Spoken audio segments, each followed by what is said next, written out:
የዩኒቨርሲቲ መግቢያ ውጤት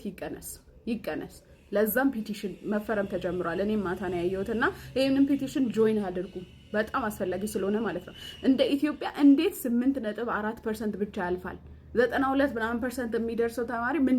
ምንድን ነው ለማለት ነው ላይክ ለሊት ቁጭ ብሎ እንዳላጠና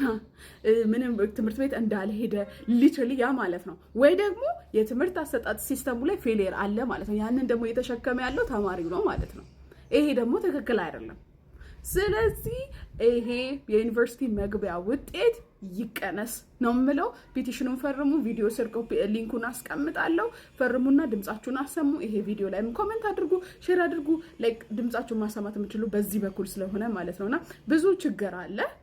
ብዙ ይሄ ከዚህ ቪዲዮ በላይ የሚወራ ኢሹ አለ የትምህርት አሰጣጡ ላይ ማለት ነው ያንን ኢሹ ደግሞ ተማሪው መሸከም የለበትም በተማሪ ላይፍ ኤክስፐሪመንት መደረግ የለበትም ብዬ ከማምን ሰው አንዱ ነኝ ለምን ሀብታሙ ወደ ትምህርት ቤት ወደ ፈለገው መላክ ይችላል ከዛም በኋላ ደግሞ ያልቻለው ደግሞ ሌላ በርደኑ ሊሸከም ነው ማለት ነው ይሄ ደግሞ ለኢትዮጵያ ህብረተሰብ ቤኔፊት የማያደርግ ሲስተም ነው ማለት ነው ዋይ ይሄ ትክክል አይደለም ስለዚህ በዚህ ቪዲዮ ላይ ኮሜንት አድርጉ የምትፈልጉትን አድርጉ ፈርሙ ለማለት ነው የመጣሁት ቴንክ ዩ